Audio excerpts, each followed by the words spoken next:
Right, boom, Ron, Squeeze Neck Podcast. I've got with me today kickboxer or Muay Thai fight. What are we talking? Kickboxer. Kickboxer Ruben Borrello. He just pronounced it for me. Yeah. Did I pronounce it okay? Borrello. There you go. Not There we bad. go. I think that was one of my better attempts. Thanks a lot for doing this, mate. Really appreciate No worries, it. man. My pleasure. And we are in, well, the heart of martial arts around the area at the minute, right? Battersea. So you're fighting for MMA then under Victor, past guest, great coach. Shout out Victor Espinoza. Be down there soon, mate. But yeah, man. So we're in England, and you just told me on the way up here that you came to England in the midst of the 2020 chaos. Yeah. So before we get into anything else, what was that like, and what brought you to England? It was quite tricky because I graduated in sports science in 2020 in Italy, and then at the moment there wasn't much work there because of COVID and because of everything was happening. So I said, like, I'm 22. If I don't try the jump now, I'm not going to try it anymore. Sorry, you was 22 in 2020? Yeah. Shit, Yeah. bro, you make me feel old. We'll get into that too. Jesus Christ. Go on, carry on. So I was like, if I don't try go abroad and push my career and try to get where I want to be, I'm not going to do it anymore. Because the scene for fighting in Italy is not quite at the same level of UK yet. Really? That surprises me. I know loads of Italian fighters and they're all crazy. So we'll see how it goes. But shows-wise and possibility-wise, I think UK right now is banging. In Europe, I think we are over Netherlands as well, to be honest. Okay. Yeah, that's interesting. Because for me, as I say, I know a lot of Italian, and it's kickboxing big in Italy, because all the Italians I know are from kickboxing. Yeah. I don't know if you know a lady, Rosie, I'm forgetting her name. Someone shout. Yeah, you're not good at surnames. There's more than one Rosie in Italy, yeah. Yeah, I think so. But she's a jiu-jitsu girl, and we called her the Mad Italian because she's Italian and she's mad, right? But she's great, you know. So one of these girls that I think she had 17 kickboxing fights before she started jiu-jitsu. Yeah. So she was one of them that came to jiu-jitsu, and as a white belt, she was already, ahead of the game and sort of things like that. But where are you from originally, mate? Sicily. South. South. Okay. Mad place. Mafia town, huh? Yeah. But and you're how old? You told me you was young, but how old are you? I'm 27 now. I was 23 when I moved to London. Yeah. And what year was that? What year was you born? Was that 97, baby? 97. 97, the year Chelsea won the FA Cup. So with a massive Italian influence, actually. But we'll get into football later because I'm assuming as an Italian you got a bit of football. I hate football. Oh, man. People are killing me lately. I know nothing, man. I think you're the second Italian I've had on that goes, I don't know anything about football. No. Bro, come on. When my mates play in Italy, they don't even call me. Is that right? Okay. Yeah. Who's the team from where you're from? The closest one is Messina. Okay. Yeah. I never even He heard used of to be in the first league in Italy. Okay. Then and what about failed, Serie A drama. teams? Who's closest to you? Or is there not one? Nah, not really. Oh, really? Okay. Not really. Never mind. I can let you off with the football thing then. But so yeah, take us back, mate. What was it like growing up? How'd you get into martial arts? I got into martial arts. My dad is a policeman, but he used to work with helicopters. So it was basically the guy who takes care of the engines of the helicopters for police. So he was the cool dad growing up? Yeah. Yeah. So we were jumping up and down from place to place in Italy. And when I was 7, we moved back to my place and we just settled there. And I was quite a shy kid, quite the fat kid, glasses and everything. Okay. So the choice was like, I'm from a very small town. We are about 10,000 people. It's very small. Okay. So the choice was football, as you say, like everywhere in Italy. Basketball, because we got quite a good team in my town, and then there was this very small gym where they used to do kickboxing, and that was my very first coach. So my dad took me to football. I didn't get anything. Basketball, I was like, maybe. Then we got into this gym and there was this girl kicking in the air, and I was like, okay, this is the place. Sold, yeah. This is the place. It was quite tricky at the beginning because, as I said, I was struggling. Even because we just moved back, I didn't know anyone. So I was in my environment anymore. But that gave me confidence growing up. And most important thing, and I think it's like this for a lot of people in martial arts, getting in a gym and finding a nice environment makes you feel home. Definitely. So that what always brought me back to kickboxing and to combat sports. Yeah, and I think especially in fight sports more than anything else, you have to find somewhere that feels like home, right? You can't dislike it. And I've had this chat with him many times, but it's like when you see kids with the dad who's never done any fighting, and he's pushing the kid, and the kid hates it. You just think, bro, it's yeah. never gonna work out. I think it's one of them things. Probably is like this for everything, but for this the most, where or you have it, or of course you can practice, you can stay in shape, but fighting is or you have it, or you cannot force it. Yeah, it's not a game, right? No, it's not that's a game. the thing. It's That's how the old thing. was you when you started? 7. 7, so probably kid. Yeah. Baby. I started from semi-contact, point fighting. Yeah. Open gloves, Yeah, point gloves, scoring. Yeah. And then slowly building up to now ring. And that probably helps, right? Does that help your technique? Great timing, great distance, great for a lot of things. Because there was, I know it's different, but taekwondo, did you see in the Olympics recently? Yeah. The guy got disqualified for knocking his opponent out. Yeah. As a grown man, that's a bit like, come on. As a kid, I can understand. You know what? It happens because they don't accept it, but at the end of the day, it's a combat sport. Yep. So you want to be faster, you want to be scoring and not letting the opponent score. So the shot can happen. They don't. So. And that's kind of the point of being able to use it anyway, right? What's the point? You kick me too hard, you lose. Yeah. But take us forward from there, mate. When did you start fighting like contact, and how did it get more serious? When did it become more than a hobby for you? So I did school and everything. After school, I started university. I moved to Catania, which is probably the biggest city in Sicily. And from there, from my first coach, I started training with a friend of his, which is also the coach of the Italian national team. So you got a national team in Italy for what? Is this kickboxing and Muay Thai? Kickboxing. No, I never fought Muay Thai. Never fought Muay Thai. No, kickboxing. Just this kickboxing. I got you. So from there, I started getting in the national team, winning Italian championship, blah blah blah. Because there is of course a series of fights that you have to win to get there, and I've been in the national team for 6 years in a row before I came here. Okay, nice. And then what about when you left? Was it a bit like, hey, what the fuck are you going? Was it like one of them situations, or? No. They've always been lovely because it was more. There is no, because as you know, it's not like you living out of kickboxing or Muay Thai. Not if you're not the top 10 fighters in the world. Yeah. You're not living out of it.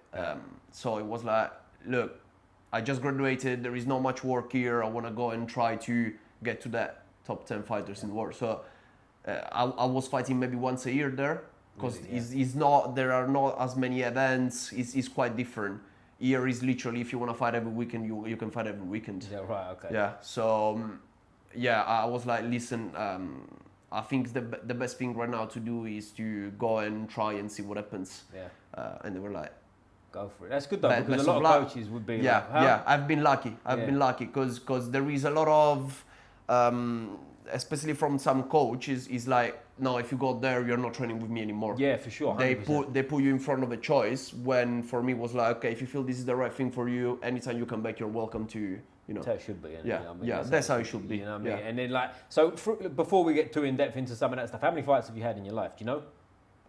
No. You don't even know. It's been that many. No, because as an amateur, you do all these tournaments and you fight 2-3 times a day or 2. Right. So it's tournament based. Yeah. In Italy, it's very much tournament basement. And what about pro? How many pro fights have you had? Pro is 6 or 7. So you're on that path now of like, this is what you want to do. Because what the chat I've been having recently, more with jiu-jitsu guys and stuff, is about like you can be a pro, but you're not a real pro in the sense that like it's not like tennis is the example that someone gave me. It's like Roger Federer's not teaching privates. Do you know what I mean? He just plays tennis and that's his thing. I think it's the only sport where you are a professional, you train twice a day, you don't earn money and you get a little out of it. That's the problem. Yeah. I do privates, I do coaching. I'm lucky because I love my job. Mm-hmm. I always loved coaching. I started coaching when I was 16 back in Italy. You start from kids, then you build it up slowly. Yeah. But you don't get a living out of it. Yeah. And it's tough on your body too, right? Holding pads for people, especially kickboxing wise. If you're holding pads, for anyone who's never held pads, hold pads for someone who ain't even that good, let alone someone who can really kick. Like that's hard on you as well. The trick there, people know I'm gonna fight soon when I start getting crampy because I'm cutting weight and I put them on the bag. Okay, today you go on the bag. That's the last 2 weeks before the fight, because you don't want an injury before a fight holding pads. No. Ideally, you don't want to be teaching people at all before a fight, right? You want to be like, listen, chill out. But that's life. Yeah. Well, I was lucky enough to be in a boxing gym yesterday. I won't mention names because maybe you won't want me to, but a really well-known British heavyweight was in there, boxer. And he was like, he goes outside, he's got a Range Rover, and he's going home for a nap. Like, he ain't gonna worry about this shit because it's a different sport, which is mad because the sports are close in a way, aren't they? Yeah. And let's be honest, kickboxing is more complete than boxing. Yeah. So, Yeah. like, I guess what I'm trying to say, is it a frustrating thing for you? Do you have like a bit of a like, what the fuck, we ain't doing that? I've been having a very hard time. When was it? Last year, because I did my first pro fight, not my first pro title, and I was winning the first 2 rounds. Then I got knocked out, and then I came back home, and the day after I was meant to have privates. Yep. So you get knocked out cold. So I was feeling shit when I came back home. Mood was the worst mood I have ever had in my life. And the day after I had to wake up at 8 to go do private. So I'm like, what am I doing with my life? Yeah, it's tough, isn't it? Am I really making the right choices? This is really what I want to do? And that's when I took a little break, and I thought like, okay, now it's time to really understand if I want to do this or not. Because it's been quite complicated. And there I understood that if you want to fight at a certain level and you want to be best of whatever, you need help, especially mentally. Yeah. Because especially for kickboxing, or I guess jiu-jitsu as well, you put a lot in the sport, but it can literally, it's not your life. Because apart from that, you got work, you got family, you got this, you got that. So you can put as much as you want in the sport, but then, as I said, you get knocked out, and the day after you have to go work. Yeah, so there is more apart from that. It's not like you say boxing, you get knocked out, you take a week off, and you just chill on the sofa. You know what I mean? Yeah. So the more you grow up, when I was a kid, it was different. You got no responsibilities. But the more you grow up, the more responsibility come, the more you try to understand if you are really taking the right choices. Yeah, and for your health too, right? Let's be honest, if you've been knocked out, you shouldn't be holding pads. Because even holding pads, again, for anyone who's held pads, it's still... Yeah. You're still taking something, aren't you? You know what I mean? You're getting a bit of a tremor. And if you've been knocked out 12 hours before that, you don't want to be holding... What did you do? Did you go to work? Yeah. You actually went... Yeah, you still went. Yeah, the you first know what? I'm a person that if I say something, if I give my word, and in that case, training someone, I'm not going to text you the night before saying, no, don't... I think that's the fighter's mentality too, right? If you're that type of person that wants to get in a ring or a cage or whatever it is and fight, you hold yourself to their standards, don't you? Yes. I've had fights in the amateurs as a boxer, and like I'd be in the, I didn't get knocked out, but I'd fight on the Saturday night, and I'd turn up at the gym like 10 hours later for the Sunday session, and you're sparring again, but you don't know any better. You're just a dumb kid. But looking back now, I go like, man, you should have just had a lay in and like trained on fucking Tuesday or something. You know? But that's the culture in it. But it's changing a bit now. There's more knowledge and whatever. 100%. But even 100%. still, like the biggest difference I've noticed from striking sports and like grappling. Like grappling's a bit more, and you tell me your experience, like grappling's a little bit more of a learning environment. Like you go there and people like welcoming and they're teaching you stuff. And I don't know whether that's to do with the belt system, so there's a bit of a hierarchy anyway. So it's not, the ego's not quite the same, even though you get some fucking lunatics in jiu-jitsu too, guys. But there's like, in boxing's a bit more, and I'm sure I've never fought kickboxing, but I've been in Muay Thai gyms and whatnot. And it's a bit more of a tough guy environment, isn't it? You know what I mean? It's a bit more... It's changing, I think. Yeah. The more these new events, this new organization grow, the more it's changing, because you have to make it approachable to anyone. Yeah. Because right now, with, I don't know, YouTubers, this and that, the thing is changing, because it's more known, it's more, the whole world trying to do kickboxing or Muay Thai. When 10 years ago, it was like, okay, he's I don't know, a dumb bass, doesn't have anyone else he's gonna fight. Yeah. He's a tough guy. He wants to fight. It's changing a lot, the mentality. Yeah. It should have never been like it was 10 years ago, really, because in my experience, the best people I've met in my life, I've met them through combat sports. Because it's true there is tough, but when you share the tough moments with people, it really bonds you. Definitely, yeah, sure. More than anything else. When you finish a sparring session and you look the person that you spar for 10 rounds in the eyes, you know that there is something that is bonding you, because you're sharing pain, you're sharing struggle, you're sharing everything. So I think that what should come out of combat sports. Not the tough part, but sharing the tough part is the important thing, I think. Because you know what it's like, right, when you've had a fight, obviously, the respect you got for your opponent. Exactly. It's a different thing, isn't it? And that's what I like about Muay Thai and kickboxing, because especially in MMA and boxing, you see a lot of chatting shit, a lot of trash talking, When in Muay Thai and in kickboxing, it's like, maybe because it's not so streaming, but it's like, okay, I trained hard for this fight, you trained hard for this fight, put on a show, the best may win, and it's just all respect, you know? That's how it should be, to me, right? That's how it should be, all the YouTube bullshit we're talking about, like, it pollutes the water a bit, doesn't it? Yeah, you know what I mean? But that's because you want to make it sellable. That's what I mean. Yeah, it's like we don't. I think it's big enough now that we don't need that, right? You don't need that. Yeah.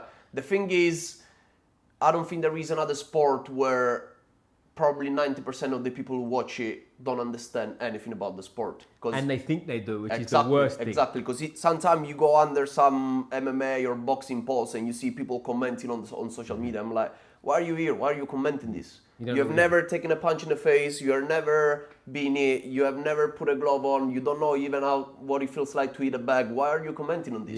You don't see that in tennis. You don't see that in football. You don't see it anywhere else. No. Yeah. Because I think as men especially, every man wants to think they're a tough guy, right? So like I've had things. I was going to say what it was, but we'll call it some sort of physical treatment, right? You can make up your own mind whether it's a massage, your haircut, whatever. I won't mention it because I think he watches this, but it's. He was going to me, and I watched this fight and he's shit and what he needs to. And it's like, bro, you do whatever you do for a living. He's never trained a day in his life, by the way. He's got a little fat belly. I think he probably knows who he is by now. I won't mention his name, but it's like, you've never trained. What the fuck do you know? And he's like criticising. That's the thing. You see people saying, he got knocked out, he's shit, he should end his career now. What are you talking about? What are you talking about? He's still, that's the sport. It's literally, you should be appreciating people who put everything on the line just for the sport. Because I would like to see all these people commenting, getting punched in the face and getting knocked out and getting back into the ring. Just go into a gym and spar with a guy who's not even that good. Just go and feel it for a second and it'll make sense to you, right? Another thing I like is you tell people, kickboxing is generally 3 minutes or 5 3 minutes. 3 minutes is easy. Okay, cool. You know what I'm saying? And then they put a gloves on and on 30 seconds they are trying to get oxygen on the floor. It's people don't really. It's something that you don't understand until you do it. That's the problem. Well, exactly. But it's like we said, everyone thinks they do because it's fighting right and they want to be. And the 3 minute. That's a really good point. The 3 minute thing. Do 3 30-second rounds, guys, if you haven't done it before. See how you feel at the end of 30. And I say 30 seconds, not a minute, because 30 seconds you can get through. And at the end of it, you'll have the respect. But do 3 minutes, like he said. You won't even show up for the second round, so it'd be whatever. But if we go, you train at MMA Den, obviously, we mentioned, so which is clues in the name, an MMA gym, right? Have you ever dabbled in other martial arts, or are you purely a striker? No, I'm purely. I started with taekwondo before I moved back home, but I did like 1 year. Nothing serious, and then I always did kickboxing. You train boxing alongside just to improve your boxing, of course, to sharpen up, but no grappling, nothing like that. No. Do you have any desire? I did a few classes, but no, it's not. I don't know. Not for you. You know what the thing is, when you train and you wanna improve in something, especially in combat sports, it's very hard to dedicate time to something else. Of course, yeah, absolutely. Especially if you're professional. Exactly. When you train twice a day. And you have to do personal as well. And now I'm studying physiotherapy as well. Okay, so you can kick people in the face and then fix them after. and then fix them. That's the purpose. It's very hard to find the time and the energy to dedicate it to something else because you really want to be focused 100% on what you're doing. Of course, And then if you go do another hour of BJJ, maybe the day after you'll be too tired to whatever. You know what I mean? Twist your knee, right? Whereas, let's be honest, if you start something else as a beginner when you're already an expert level, your mind still has the, like a expert level of fighting, if you like, right? So then you'll be good quick against other white belts, but then there'll be higher belts and they're going to twist your knee. And also, it's like in Muay Thai and kickboxing as well there. If you start something, especially in BJJ, I found out that people who starting doesn't know technique, so they try to bridge the gap using strength, physical strength, and that's where you get injured. And speed and rushing, and you get so that's very easy to get injured. Because you don't know what you're doing, but you're doing it 100% just to bridge the gap. So that's why I was scared of training BJJ. Makes it, because what will happen as well, and they're not big deal injuries, but for you, like you'll twist your toe, and now you can't stand and crick. Or you cannot kick properly. Do you know what I'm saying? And it's just not. I'm with you there. But the reason I ask is you're at MMA Den with, as we said, our boy Victor. What brought you there and not to a pure striking gym? It's been purely a case because when I moved here for work or whatever. I started working and I looked for the closest gym in the area, and it was Victor. It was literally behind my old place. So I was like, let's go give it a try. Was it in the gym now or the old gym? Because he had The two. whole gym. The old gym. The whole gym. I love the old gym. The old gym was a proper combat sports gym. Spit and sawdust gym. For anyone who knows MMA, then if you ever trained at the old one, fond memories. It was beautiful. Yeah. There was this massive gate, and you got in, and there is the ring first thing. So it smelt right as well, didn't it? It smelled like an old dingy gym. Gear everywhere. Like there was always like an old glove on the floor or something. Yes, you feel when you are in a place there is no commercial and you can breathe it in the air. So I get in and I just say, look, I want to train because I was coming out surgery. Okay. Because I basically I came here. Then I went back Italy for the second lockdown there was here, and I gained a lot of weight because I was in lockdown. So I was just eating and Yeah. When you're not, it's tricky because when you're a fighter and you don't have anything coming up fighting wise for 2 years, you're like, my life is wasted. You know what I mean? So I started eating a lot. I was kind of in not a good place because I literally went from training twice a day every day to none. Because when they locked up, and I don't know how I was here, but the first lockdown in Italy was like they locked up and you can just stay in your place. You cannot. Is that right? Yeah. It wasn't so bad here. It was like, I think it was supposed to be like that, but every day I was still going out and I was training in the park by myself. Do you know what I mean? Yeah. And like there was a point, I can't remember what it was, when you lived by yourself, there was like, you could bubble up with somebody. Okay. And a good friend of mine, he's been on here actually, Paul Ferrugia, shout out Paul, was a black belt in jiu-jitsu, and we was meeting up in the park. And we was just having basically having a fight in the park with gloves on and grappling, and it was fun, but we was okay. No one bothered us, so I don't think we was allowed to do it, but we did it. You know what I mean? Yeah. So when you go from training twice a day to known, and you don't have nothing to look forward to, it was quite tricky. I gained 15 kilos in a couple of months. Damn. Also in Italy, it's not easy to be on a diet. Yeah, they like carbs in Italy, right? Yeah. We do love our carbs. So as soon as they open up, first thing I go back to the gym. I was 15 kilos heavier, not used to the weight, and I injured. I broke my meniscus, my right meniscus.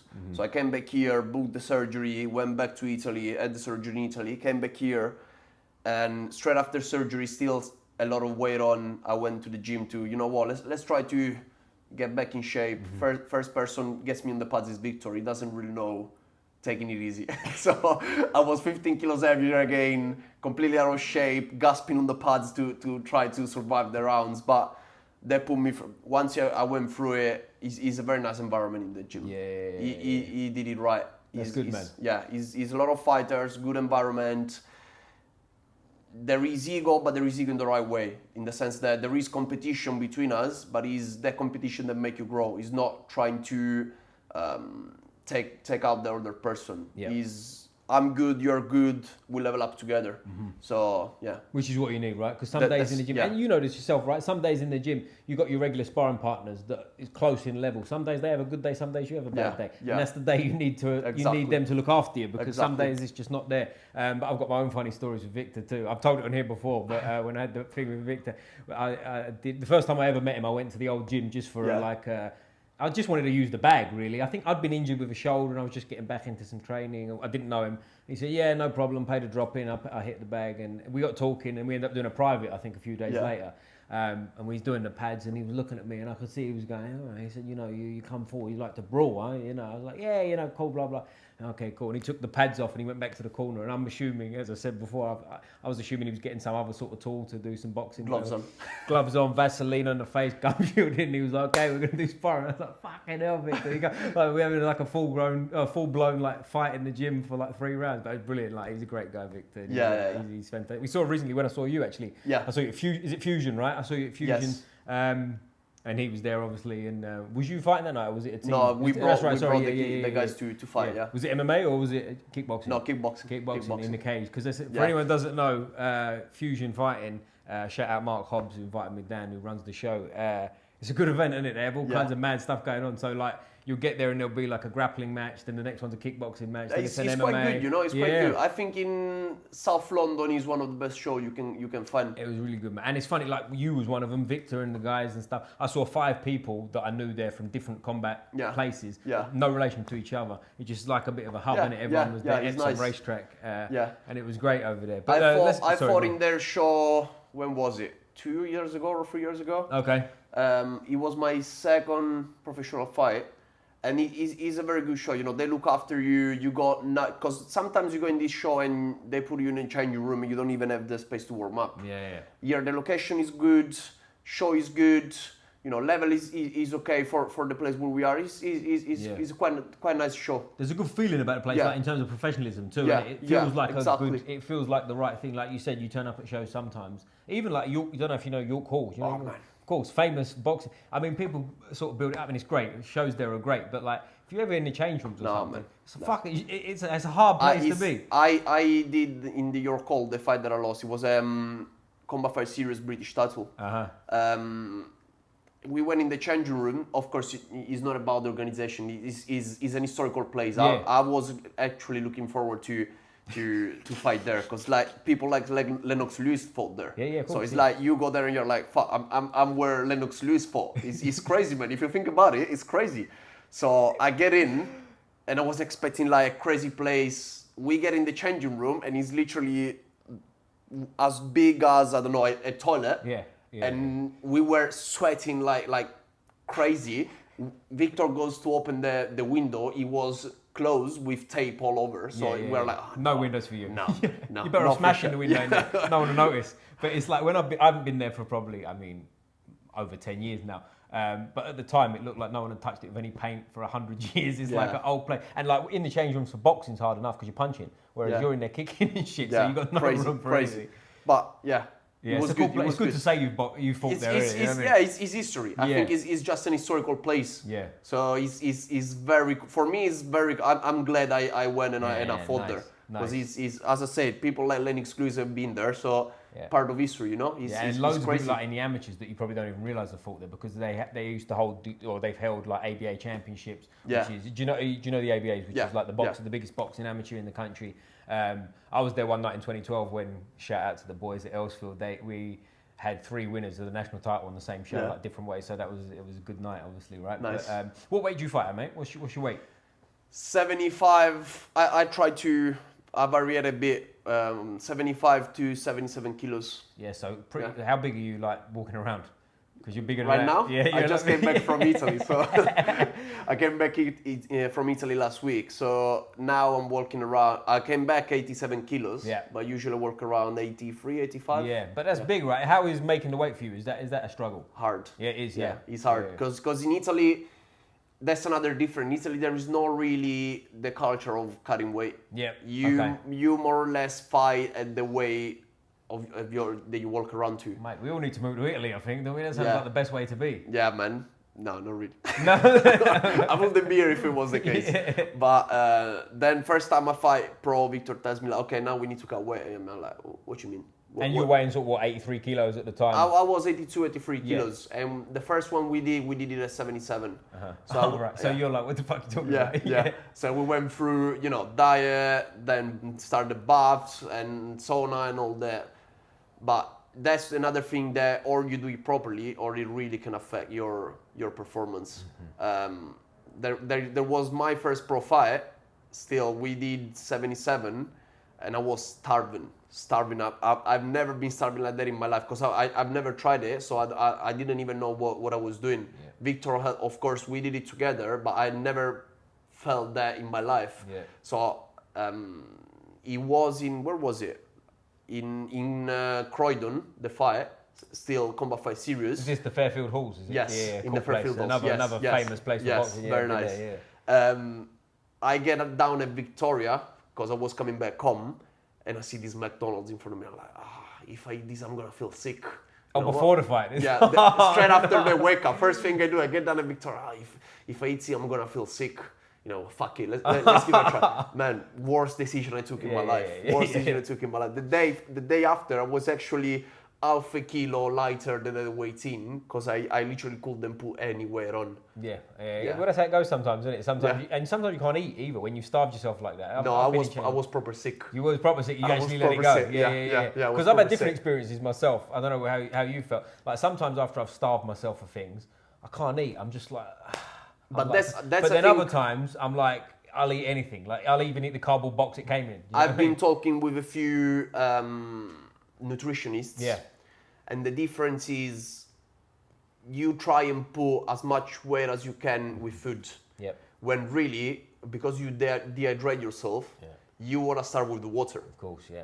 You want to start with water, electrolytes. For the first hour, they didn't let me hit. When I started doing with nutritionists and whatever, they didn't let me hit for the first hour. Just drinking shit. 15 minutes drinking with electrolytes, 15 minutes off, 15 minutes on, 15 minutes off for the first hour. Okay. So you get the water back in, you get your stomach back at doing its job after you starve yourself for probably one day, and that's where you hit. So that has been the biggest difference for me, because I was jumping straight on my pasta straight after the wake up, and I was feeling sick every time. When if you start drinking slowly and putting the water in first, that makes a massive difference. Yeah. And what do you know what you get in the ring at? What sort of weight, or did it not? Usually it's around 81, 82. Nice. So it's a good amount of weight gain, but not like you're not sluggish. 5-6 kilos. It's not crazy, because I know people who can put back 10 kilos. Yeah, of course, yeah. But for me, if I go down too much, I feel shit the day after. Yeah, and a lot of it, when you said like you're replenishing with water and like electrolytes, so a lot of it is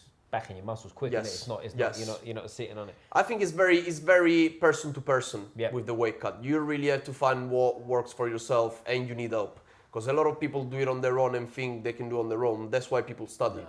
Exactly. So you should go to someone who studied and does that for work. Yeah, exactly. You know what I mean? It's so much better when someone knows what they're doing and you can just let them. It's like also, it's nice sometimes to be told what to do. You don't have to think about, I'm going to weigh this, I'm going to do that. No, but what if I do this? No, you just get someone to do it for you. It's a less mental stress. Exactly. As well, especially if you are going into a fight, you want to think as less as possible. You just want to chill and focus on the fight. How are you in fight night? Are you in the change room? Are you one of these guys that paces around? Yeah. Because a lot it was Lubra Cruz. Shout out Lubra Cruz. He's been on twice. MMA fight, undefeated. He's just won his first title, I think. He's going pro, all that kind of stuff.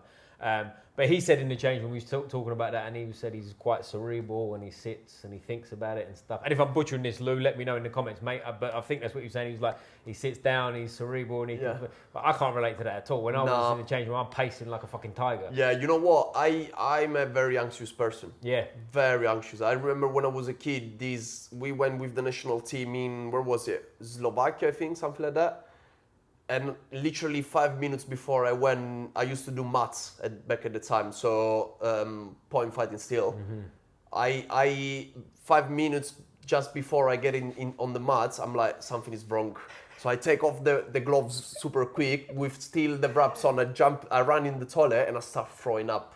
That I was very anxious. Then slowly growing up, talking with coaches and talking with other athletes, I went over it, but what really helped me, I decided at some point, you know what, because I wasn't enjoying it anymore. Every time was the build up to the fight. The last 2 weeks was terrible. It's the thing I love the most in the world, but the build up to the fight was killing me. So I was like, you know what, maybe it's time to enjoy it properly, to look for someone who can help me mentally, and that's where I started therapy. I started talking with someone about how I was feeling before the fight, and it's really about how much you loading yourself with expectations. Because you train so much, you expect the best from yourself, and you just start getting. I started getting anxious, so therapy helped me a lot. Taking it like it's sport, you train the law, and because you train the law, you want to perform as best as possible. So remember that. You can do your best, and you can do nothing more than that.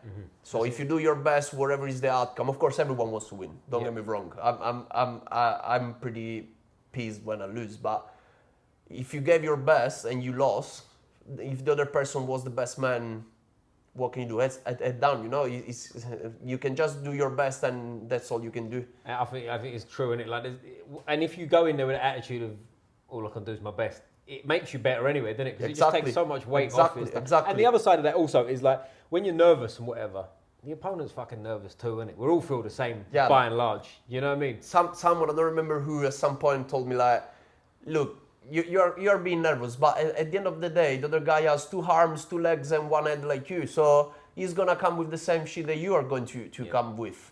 He can punch, he can kick, he cannot he cannot shoot you or whatever. No, yeah. So it's, at the end of the day, the best wins, and that's sport, you know? That's it. Sometimes we forget is that. Yeah. Because of how much you put into sport and how much is you have it very deep inside with combat sports, you tend to forget that it's sport. Yeah. You know, it's a way of living, of course. Don't get me wrong, but if you lose, you cannot just go crazy and you know. It don't matter that much at the end of the day, does it? You And somehow is the Muay Thai mentality and Thai mentality is probably the best for that, because we look a lot at the record these days. So of course you want to have a clean record. You don't want the 0 to change. They just fight to make to gain experience. Yeah. It's all part of the journey. So if you lose, you go back, you watch it back, you try to fix what you did wrong. You know, and that's how it should be. Then this record and this and that stuff came in, and it's kind of ruining a bit the sport, I think. But I think with the records as well, when you tell me what you think, I think a lot of record is like for people that don't fight. Like they look at it more, right? Yeah. Like fighters will look at a record and they go, well, it is what it is, right? It just happens. And it's like, Yeah, but 100%. with Thailand, have you been to Thailand and trained in Thailand? No, I've never been. So I've been trained there. It's fun to train with, like the way they train is what I'm getting at. Like it's playful. It's like a game of tag. Yeah. And it's like you said, they fight so much and they're fighting to feed their family. So they can't get kicked in the leg and be fucking limping for 6 weeks. Do you know what I mean? It's like, but it's very like, it's kind of like, hey, tag you. And obviously they're at a level where it's like, if they want to kick your head off, they can. So they're playing with you and it's good. But what I experienced of it, and the reason I asked it, is like when I've done boxing sparring in Thai gyms, completely different. Completely different. It's like a fight again. It's like, what the fuck? What, you was nice to me this morning. Now we're having a fight and stuff. But where they fight so much, I feel like they game it a little bit, right? So it's more like they've got so much experience. They're used to being in it. It's like being a swimmer, being in the water all the time. Yeah. They can switch that part of their brain off. Yeah. You know what I mean? But that's one of the biggest, I think, another of the biggest questions that you got in combat sports. Sometimes you go and you ask yourself, should I spar hard? Should I spar playful? Even then, I think everything has a place in the preparation. If you're preparing for a fight, you don't want to spar hard 2 days before the fight or 1 week before the fight. You want to do that quite far from the fight. You need that because what I think is that the person that you're fighting is going to try to take your head off. Yeah. So if you're not used to that, you're going to be shocked when someone tries that. Yeah. And because in UK, in Italy, in Europe, whatever, we don't start as early as in Thailand. No. I started at 7, but I started with point fighting because there is more regulation around it. Yeah. You cannot really step in the ring without shin pads at 5 years old. When they do. Yeah. So it's kind of, you get there later in your life when you already have the judgment to understand there is dangerous. When they start as very young and it's like a game, so they don't really still understand where the danger is, because really kids don't have that feeling of danger. No. They just do stuff. So if you put a 6 years old in a ring, he's gonna try to kick the shit out of the other kid and doesn't have the feeling of danger. Yeah. When the difference is in Europe, starting later, you already have that. So that's I think where the difference is. And the physical development too, because like if 2 6-year-olds are kicking each other, they're not really hurting each other yet, are they? Whereas if me and you start at 16 and we put the gloves on and say, right, we're going to kick it, we're going to fucking hurt each other, innit? Do you know what I mean? It's a big difference, like physical, and that's probably why they're so good as well. Yeah. Because that whole like, they can get away with it, can't they? So by the time someone's hurting them with kicks, they're so good at fucking defending and looking after themselves. Exactly. It is what it is. But if you go from sort of the start of your pro journey, mate, you said you've had 7 pro fights, right? Yes. What's your record, mate? 5-2 or 4-2. And what's your last? Sorry, you come off that knockout we said last time. Yes. What's it like? When was that in relation to your fights? No, that was last year or 2 years ago. Last year in July, then I fought December, and then I fought April. So you're back on it. So what I'm getting at is like, what was it like coming back from that? Like, was it the first time you've been knocked out? Yeah. And you said it was cold. It was a proper knockout. Yeah. Terrible. So, I was actually. It was the second round of the fight, and I had 2 standing counts. The guy comes out from Jacob Wells. Shout out. He's a very nice guy. He came out And when you feel like, okay, fight is over. So I think I dropped that tension. Yeah. And I was sure that that was it. He came out of the corner, and people, when feel are in danger, react like, okay, it's now or never. It's that fight or flight thing. So he came out and he was ready to fight. I wasn't, and I got knocked out. And I was like, fuck, my first pro title, 2 standing counts, and I lose like that is a shame, I feel like I was robbed. But at the end of the day, is what it is. It's combat sports, and you risk it all. And sometimes it's your day, sometimes it's not your day.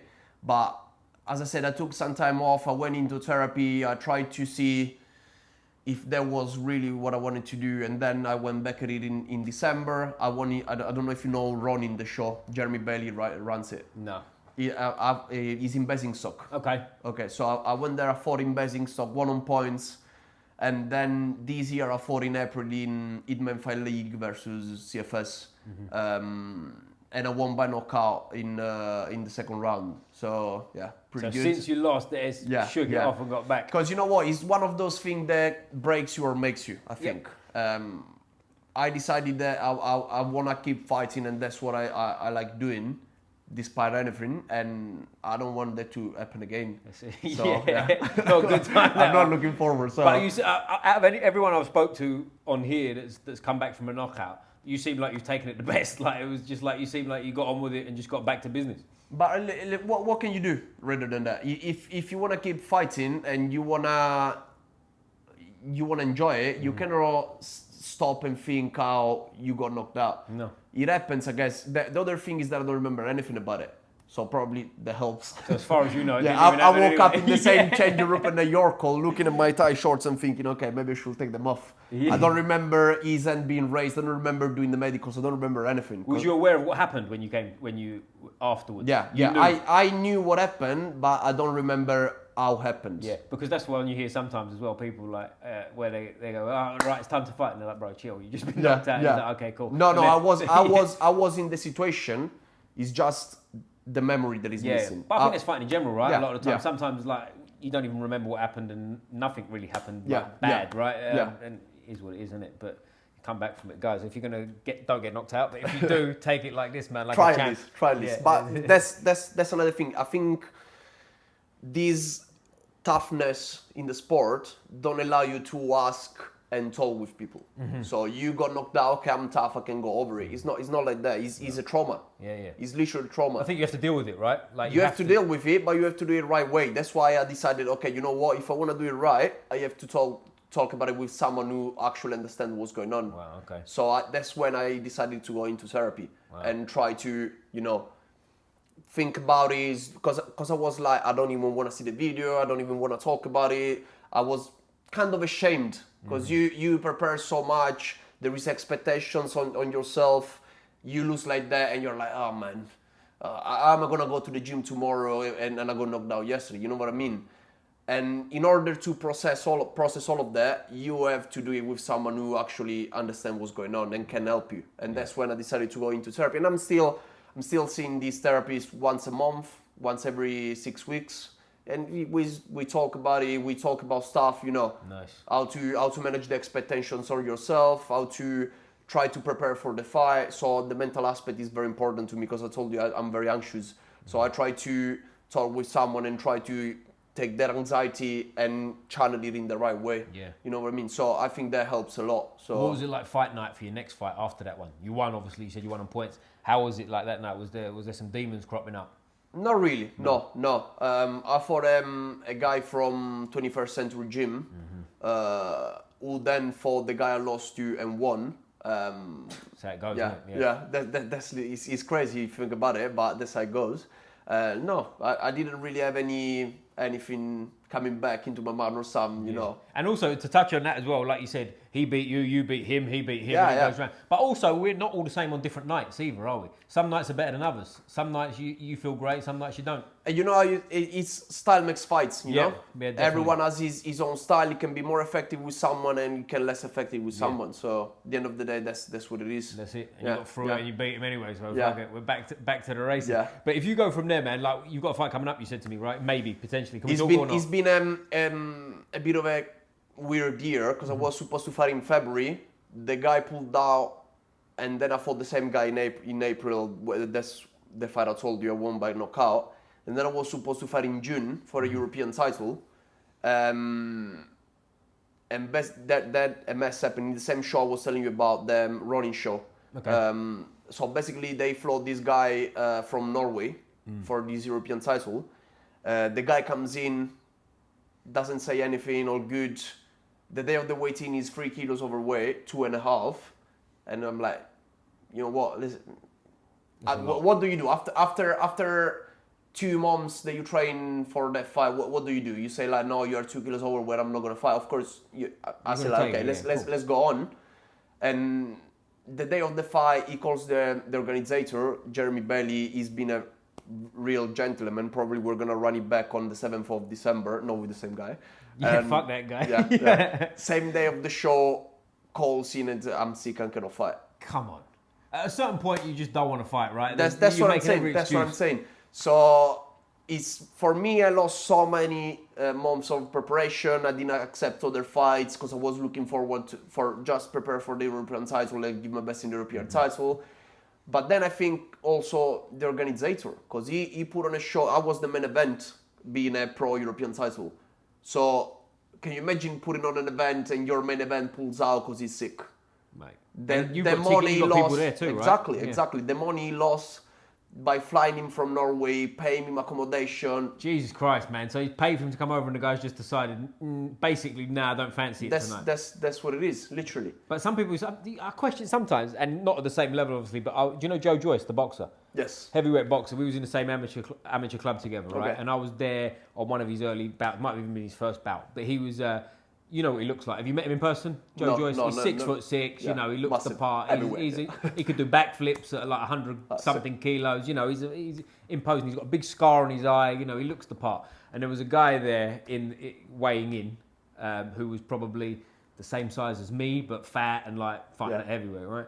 And he got on the scales and he saw Joe get on the scales and he literally gave it like, nah, fuck that. And he got his stuff and went home, right? But this is at the bottom level of amateurs, right? So you can forgive it. But at that level, at a certain point... No, it's different because it was weird because this guy, I actually thought he was probably one of the biggest challenges in my career because this guy fought in, I don't know if you know him, Fusion. Yeah, of course, yeah. KOK. Yeah. He fought big shows, Yeah, he fought in all these like top level Europe shows. So that's a strange one then, isn't it? So then you come here and you are like you act like that. What's going on? You know what I mean? Something's it's weird. Going on, it's yeah. weird. Yeah, no? weird, isn't it? So yeah, we had to deal with that because the fight just didn't happen. And of course, it's the same day, so who you gonna find to replace him? Some brave guy in the crowd going, fuck it, I'll do it. No one is gonna step up for a European title on the same day. So it's like, okay. Probably not. Yeah. No. I think you probably couldn't even do it anyway with sanctions and whatever, right? It's illegal. You can't just grab someone, can you? So it's been an unlucky year up to now. Not unlucky, but yeah. But how does that work? It's for the European title. Do you get the European belt? I didn't want it. You want to earn it. You want to earn it. But maybe you could take it with you for the next bout, and then like at least. Yeah, the deal was I don't take it now because I don't feel like I deserve it. I want to earn what I get. You know what I mean? But he was like, he's been a gentleman because he was like, okay, if you don't want it now, we'll run it back. In first show I do, he's doing now September, and then he's doing December. Nice. So he was like, pick a date, and we run it back. It's good, isn't it? That's cool. And what weight is that at? 77. And what do they call that in kickboxing? Is there a weight division name? They don't have the same. No clue. Yeah, it doesn't For even me, care. it's 77. 77 I just know kilos. That's all you need to know. Yeah. I got you. And I'm assuming from talking to you here, like you sound ambitious. I'm assuming a world title is what your ambition is. Yeah. And how far away are you from that time-wise? If all goes well. If they keep pulling out this, I mean, if they show up and they're not running yet. No, I think I would like to start thinking about it in a year. Okay, so soon, get a couple coming. of European title. Now in March, We got a proposal from WKU to go abroad and fight for a nice title. So yeah, he's coming along. He's starting building up. Nice. Yeah, we working with Victor to try to get to that. That's good, man. Yeah, That's nice. I'm sure you're in good hands with Victor. Victor Yeah. seems like the guy. But how does it work with this sport? Is it going to get to a point where you can sort of, like we were talking about earlier, like Roger Federer's not teaching private tennis lessons. Can you get to the point where you're like a full-time pro and all you have to worry about is getting up in the morning and training? You can. I think the difference with the sports is they get that much money to not worry about the future, most of them. Yeah, okay. If you do kickboxing or Muay Thai, you can live out of it, but you still have to worry about 5 years later. You know what I mean? Yeah. You have to worry about being 45. Yes. Because one, career-wise, is shorter compared to other sports. Two, it's not like tennis that you can play every 2 weeks. You get punched in the face. So there is a layoff and then you fight again. If you don't want to fill up holes. Because there are people who fill up holes and they fight every 2 weeks. It's a different type of career though. It's a job then, isn't it? You know what I mean? Picking up a paycheck. Yes. There are fighters who fight quite often and are very successful, but it's very rare. If I fight, let's say today, I'm looking to fight again in 2 months, 3 months. I think ideally 3-4 fights a year is the best for me. And then it's different person by person. Style by style, person by person is completely different. But yeah, I think a couple of years, that's what I'm looking. Nice, man. Yeah. So let's get Nike and Adidas sponsoring you. Yeah. Get a YouTube channel blowing up. Hopefully. And get you flying on a private jet and not having to get a job when you're 45. But what's the plans long term, mate? Are you an Englishman now? You're over here. Are you one of us? Oh no, you're going home. I'm just waiting to go back to oh really? Yeah. No, I don't know. Right now my life is here. Yep. Because if I think about myself in Italy, I wouldn't be happy as I'm here. Because here I have my job, I have my training, I have my girlfriend, I have my life here now. Yeah. But I feel that I belong somewhere else. Is that right? Is it more sort of when you finish fighting, you want to go home? Yeah, so career's here. My dream has always been having my gym by the sea, Is that right? Okay. Eating my pasta for lunch. That's a good dream. That sounds like a good dream to me. Yes. And you go back to Sicily where you're from, I'm assuming. Yeah. That's cool, man. So like with kickboxing, do you have kickboxing idols? Is there like a guy that you was growing up looking at?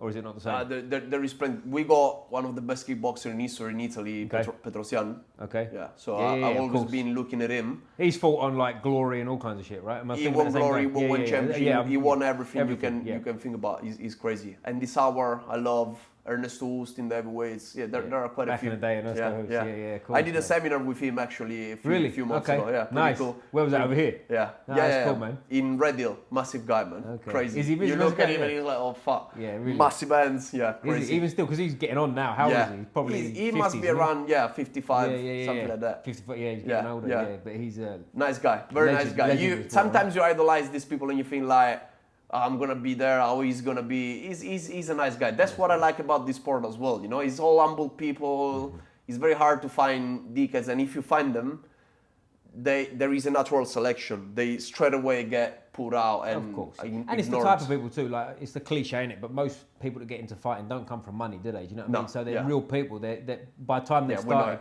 do you know what I'm saying? They've already been through shit before they even get. And again, to be honest, there's a reason you want to fight, right? Like if everything's happy and you just like everything's good in your head. And that's what I always thought. Now people, I think, approach combat sports because they see Mayweather, they see McGregor, they see all these guys getting rich, getting Lambos, getting the. That's not reality. You got no clue what's going on in the pit. It's probably 2 people on millions of people doing that. And the thing is, while I was telling you, or you have it or you don't, the moment you step in the ring, you can get punched in the face, or you are ready to give it back, or you get out of the ring. Yeah. And you can get paid as much as you want. If you get paid, if you get in the ring and you get punched in the face and you're not ready for it, you can even lose $1 million. You get down. It doesn't matter. You're not going to. And even if you're thinking about it, it's not for you. You know what I mean? Even if you get there and think, because you know yourself, right? Fight night, when we say about being nervous, you're not nervous about getting hit, are you? No. You're nervous about all the bullshit around it. Yeah, I don't want to lose. All the training I did, I don't want to lose. Exactly. My grandma is there, I don't want to lose in front of my grandma. That's oh, really? what it is. Do you have your family there? Yeah, you one of them? She came once and she never came back. Yeah, but like I've never the reason my dad's been at fights and stuff, but my mum's never even watched the fucking DVD. No. Sorry, I'm showing my age there. No DVD, but the young ones are like, what's the DVD? Yeah, we used to have these things. Yeah, anyway, but yeah, no, I've never had anybody really like friends and stuff used to. No, it happened once or twice that I was fighting back home and my family, because I'm the only one living in UK now. Okay. My whole family is in Italy. Yeah. So it happened a couple of times back in Italy that they came and they watched, but it's very rare. Yeah. I don't even want them because I get nervous. Yeah, I hear that. I want to be with my mind. I don't want to think, oh fuck, my dad is there. Mate, you've got enough to worry about. You don't need to worry about what they're doing too, right? Yeah. Like if you the famous video of Pacquiao getting knocked out by Marquez. I'm sure you've seen. And the wife and his is wife there. goes fucking nuts. Like you don't need that shit, do you? No. Like some people bring their kids too, which I can't. Not that I don't have children or whatever, but like I can't understand that. Like why would you put your young kid in that situation? Because it could go wrong, couldn't it? Of course, it's nice if you win and everything, but you can win or you can lose. So. And it's different if the kid's 16 or something. Do you know what exactly. I mean? But like when the kid's 8, it's like, no, you don't want to traumatize him for life. No, you don't need that, does he? Even if you're winning, you're gonna get, anyway. Yeah. But so are you a UFC fan or a boxing fan as well, or are you? Yeah. You are cool. Yeah. This is good because I had a great load of conversations lined up with one of my MMA fighters I had on it recently, and he was like, "Yeah, I don't really watch fighting." I was like, "Bro, come on, man, help me out here." Before I'm a fighter, I'm a fan. You are good, yeah. Because I'm surprised actually doing this. How many people don't? I was a boxing coach. Shout out Adam Martin. Had on yesterday at New Era Gym. He was like, I don't really watch fights to be honest. I'm so involved with my fighters and my life's here. So unless it's like a fighter that's fighting someone or could fight someone, he's like, I don't really watch it. Yeah, like, that's amazing to me because no, my girlfriend actually hates me because sometimes, as you know, most of shows are Saturday or Sunday. So most of the time we are having dinner out because it happens that we go out for dinner, not in fight camp. Yeah. And I'm there with my phone on the glass, chatting with her and looking with the eyes what's going on in there. Yeah. And especially in the UK, a lot of big fights in America. So it's like a 4 o'clock in the morning job as well, isn't it? Which is I record that. And you record it? Yeah. See, I'm a big... I don't stay up for them. I go to bed early and I wake up for them. Like alarm at 4 a.m. And like that's the start of my Sunday morning. I'm all set. Don't talk to me. Don't coffee, come near me. breakfast, and UFC in front of you. Like That's phone nice. on do not disturb. Shut the fuck up. Nice. Because I've had that before too. I've been behind. Not behind. I've got up and I'm making the coffee, whatever. Paused the show. Shout out Big Charlie. You know you are. Paused it like live pause. And I'm sort of 5-10 minutes behind what's going on, right? But I put it back on, doesn't bother me. Phone text, and I'm not thinking. I just pick up the phone and the results on the fucking phone. Bro. I was like, oh shit. Instagram is the worst for that. You wake up, you don't even remember there was the show because you are still sleeping. You open Instagram, you go there, and there is first video, this guy getting on, and you're like, no, bro. Even then, I enjoy watching the fight back anyway. It's not really about the result for me. It's more like I like learning and trying to upgrade, staying up. Because I think if you don't watch what's going on in the world, in the combat sports world, it's very easy to be left behind. Yeah, I think so. And do you know what I like doing? I normally watch a lot of fights twice. So I watch it live because it's different, isn't it? You're watching it live now and it's like, fucking hell. I did that. You watch it properly. Yeah, I did that with Usyk and Fury, the last one. That's a good one. So I watched that twice as well. I watched it live with my friends, and then the day after I watched it back, and it's completely different. You watch it on the moment, you are anxious, you being a fan is like you jump on the chair and you lose parts. And then you watch it back slowly the day after, and it seems a lot different too, doesn't it? As well. The one I've given an example of before, I was at do you remember George Groves versus Carl Froch at Wembley? I was there live, so I watched it, and I'm sitting there, and in my mind, maybe I was biased because I'd sort of seen George Groves in gyms and whatever. I don't know him, but I think I know him, right? I seen him at the time I was 23 or whatever, and he was like, he's my pal. But I saw him in Twickenham High Street about 6 weeks before the fight too, and like to be fair to him, he was probably exhausted from training. He spoke to me, gave me his time, blah, blah. Anyway, I'm at the fight and I'm watching it and I'm thinking George Groves is winning this. Obviously, he got knocked out, so it didn't matter anyway. Yeah. But then the next day I watched it on TV and it was totally different. I was like, wow, you're missing a lot of what's going on. You're like, as well, I'm there too, and I'm at Wembley, so they're down there and I'm like watching the big screen anyway, right? But it is different when you watch it for the sake of watching it versus 100%. Like, come on, let's have a fucking, let's watch it. Yeah, no, I always watch combat sports. Yeah. I really enjoy it. Do you watch all combat sports? Are you one of them that just likes it? Yeah. I am too. Boxing, kickboxing, Muay Thai. Of course, I have a thing for striking. Yeah. But I like MMA as well. Yeah, that's cool, man. So, have you watched recently the ones that are going on? Yeah, What's the lay of the land? Because I keep repeating myself. I'm going to let you talk about it. Yeah, right now, the man I think is Pereira. Yeah, that guy's crazy, man. I don't really understand it. He's coming from a crazy career in kickboxing, crazy story because he was alcoholic until 20 years ago. Then he found kickboxing and he just went from that to being the best in the world in kickboxing and then in UFC. Yeah. Also, the guy is fighting every show. Yeah, all the time. How many times did he fight? At title fight? level. Exactly. How many times did he fight this year? Yeah. A lot. I don't know. It's a lot. But I think it's already the fourth of the fifth fight that he does this I think year. it's coming up as his fourth, I think. Yeah. I think it is his fourth. And it's short notice again because it's against Khalil Roundtree. Yeah, it's crazy. Another striker. But do you know what's funny? Did you see the ex-girlfriend at the event? I don't know how true she is. Do you know what I'm talking about with the T-shirt? Yeah. How good that's crazy. So for anyone who doesn't know, there was a girl who's claiming to be his ex-girlfriend. There's photos of them together, so maybe it is. But she's got a T-shirt on that says, "I'm his favourite ex." That's mad. I mean, come on. That's mad. Yeah. I mean, where's her new boyfriend? What's he think of that? Yeah. That's not a fun time. But Pereira's fighting Khalil Roundtree. Now, I'd like your opinion as a pure striker anyway. Like, is this as straightforward as I think it is? I don't know, because Pereira is Pereira, but other guy is very dangerous. Yeah. I've seen him, but again, Pereira. The thing with Pereira is that he takes his time. Mm-hmm. So he is quite good at getting the right timing for the shot. And I think someone like the other guy is easy to be countered because he rushes a lot. Mm. He likes the early knockout in the round, and Pereira is good at that. So might be the best at that. Yeah, he's definitely the best of that.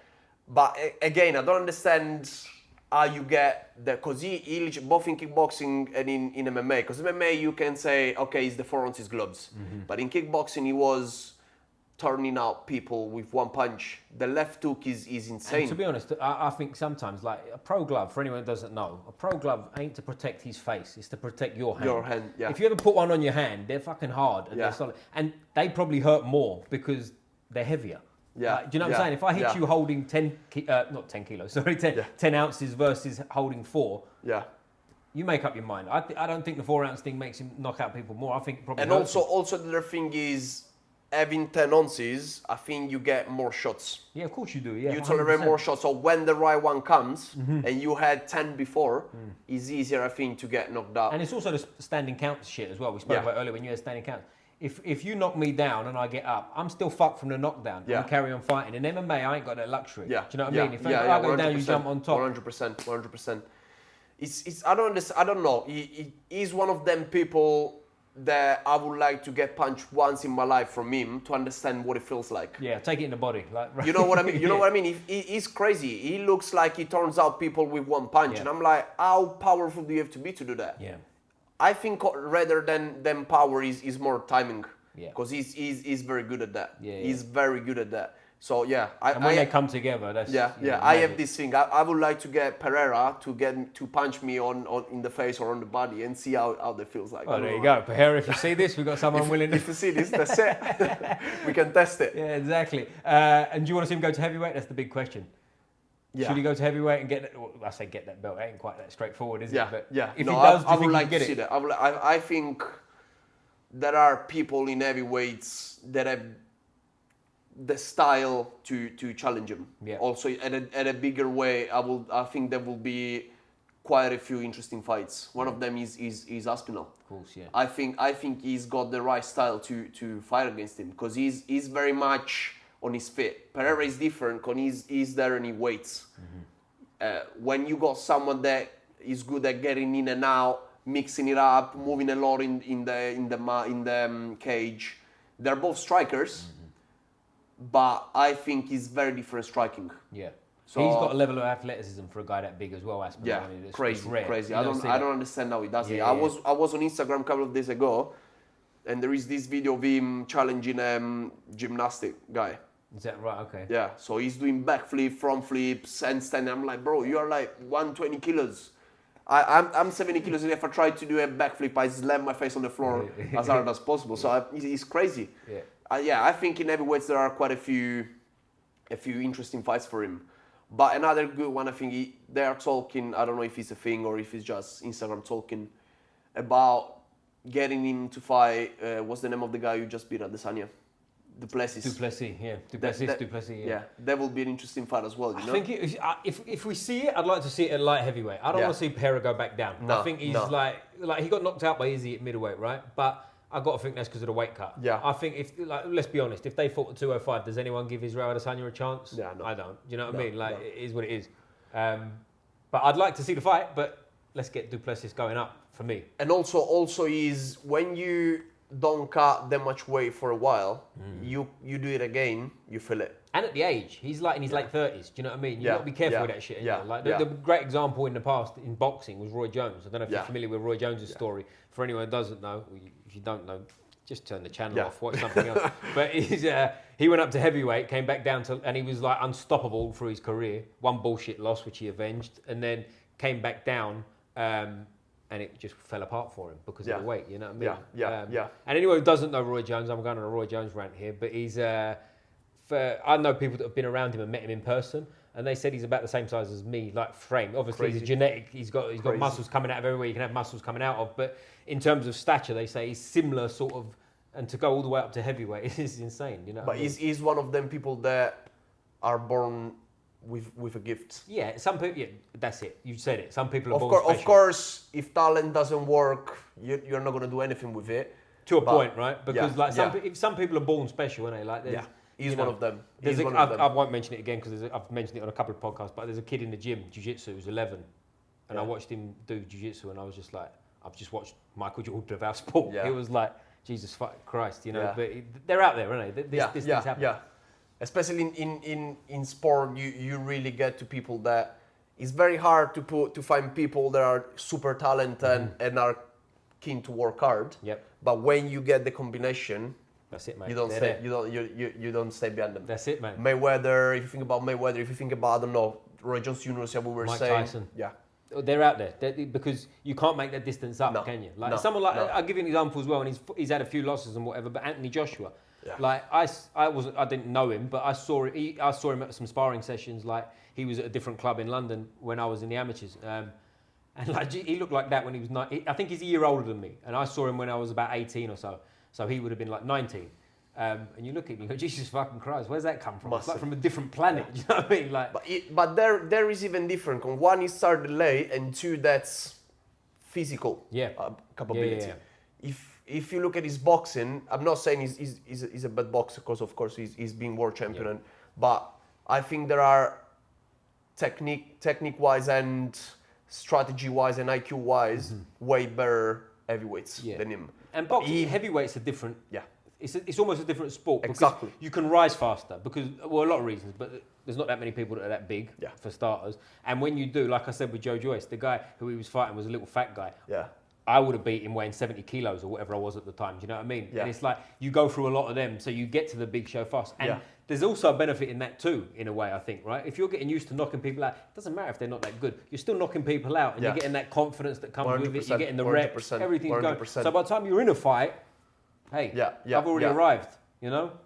But I forget the point. I was talking about Anthony Joshua. I went on a bit of a... Gifts, there you go. Yeah. Saved me there. But like we've talented people that are going through sort of the same training as, I don't want to say normal people, it sounds disrespectful, doesn't it? But it's like, they can grow in ways that other people can't. And when you get to the big show, the lights come on. That's another, another thing to have to deal with. That's where you show levels, I guess. There you go. That's what I was getting at. Yeah. Levels come into it, and also occasion, right? Because like if you're on a big show, that can fuck you too. You know what I mean? If you're used to fighting in front of 200 people and then suddenly you're at Wembley, that can 100%. 100%. What's the biggest crowd you fought in front of at this point?